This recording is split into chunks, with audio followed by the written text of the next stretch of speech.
అన్నా అన్నా అన్నా సాంబార్ సార్ లేదు సార్ రైస్ ఏమో ఎగ్స్ సార్ రైస్ రాగి జావా అయితే ఎగ్గు పెట్టిన రోజు సాంబార్ సార్ మిగతా రోజు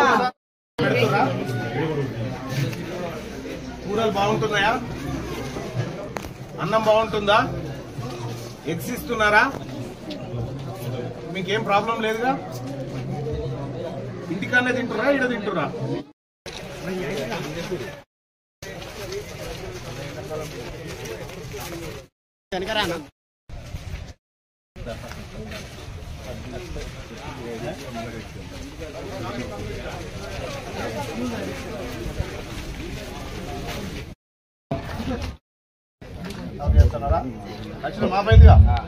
ఒక వారం మనం అందరం కూడా ప్రతిజ్ఞ తీసుకొని ఎవరికి వారు పరిశుభ్రంగా ఉండి అదేవిధంగా మన గ్రామాన్ని కూడా ప్రోగ్రాం ఇవ్వడం జరిగింది.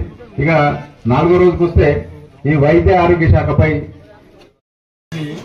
మరి 9.5 సంవత్సరాలు అధికారం అనుభవించినటువంటి ఆరడుల ఆజాన్ బావుడు అంటాడు. మరి ఆయన ఏం మాట్లాడుతుండో అధికారం పోయినాక మతిభ్రమ ఇచ్చి మాట్లాడుతుంది. చిన్న పిల్లలు తినే భోజనం మీద కూడా ఈ రకంగా కామెంట్ చేస్తే తెలంగాణ ప్రజలు ఇంకా మీకు బుద్ధి చెప్పినా మీకు బుద్ధి రాలే. ఇవాళ మాదాపూర్లో మా గౌరవ ఎమ్మెల్సీ గారు అధికారులు జెడ్పీసీఓ గారు అధికారులు అంతా వచ్చి కూడా మధ్యాహ్న భోజనం చూస్తే చక్కగా ఉంది. ఇవాళ గుడ్డు పప్పు చారు మంచి సన్న బియ్యంతో అన్నం పెడుతుంటే నిన్న ఎక్కడో పోయి కారం పెడుతుందని చెప్తాడు. మరి మీ 10 ఏళ్ల పాలనకు మా 100 రోజుల పాలనకు తేడా చూసినాక తెలంగాణలో మీకు పిచ్చెక్కుతుంది. మీరు చేసిన అప్పులు కట్టుకుంటా సంక్షేమాలు అందించుకుంటా బడి పిల్లలు మా సొంత పిల్లలు చూసుకుని మంచి ఆహారం అందిస్తుంటే మీ నీచ రాజకీయాలకు ఇంతకన్నా నిదర్శనం ఉంది. బడి పిల్లలు తినే తిండి మీద కూడా కామెంట్ చేస్తుండే హరీష్ రావు గారు మీరు మతి పెంచి మాట్లాడుతున్నారు. మీరు రేపు ఏ స్కూల్కి వస్తారో మా మళ్ళా ఇద్దరం వస్తాం, మనం ఆన్నే కలిసి ఫోన్ చేద్దాం. మరి కారం మెతుకులు పెడుతురా పప్పుచారుతో కోడిగుడ్డు పెడుతురా ఇలాంటి చౌకబారు రాజకీయాలు మర్చిపోవాలి. ఇకనైనా ప్రభుత్వానికి సూచన సలహాలు ఇచ్చి ఈ ప్రజాపాలన భాగస్వామి కావాలి హరీష్ రావు గారు. ఇప్పటికే తెలంగాణ ప్రజలు మిమ్మల్ని చీకొట్టిరు. ఈ రకంగా చిల్లర రాజకీయాలు బంద్ చేయాలని చెప్పి చేస్తున్నాం.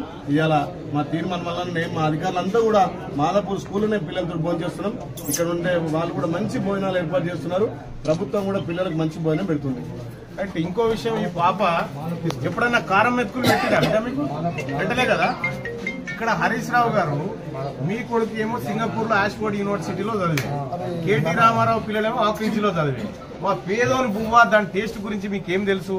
కాబట్టి మీరు ఎక్కడైనా మీ సిద్దిపేటలో గాని లేకపోతే ఆ సిరిసిల్లలో గాని ఎక్కడన్నా ప్రభుత్వ పాఠశాలలో పేద బిడ్డల కారం మెతుకులు పెట్టిర్రు అని చెప్పి చూపించగలిగితే దేనికైనా మేము సిద్ధంగా ఉన్నాం. పొరపాటున నీ వాళ్ళు ఎవరన్నా దిగి ఆ పని చేస్తే మాత్రం ఖచ్చితంగా వాళ్ళని పట్టుకుంటాం. నాణ్యమైన భోజనమే ఈ పిల్లలకు పెడతాం. వీళ్ళు మా పిల్లలతో సమానం. కాంగ్రెస్ పార్టీ తన కన్న బిడ్డలాగా చూసుకుంటారు విద్యార్థులు.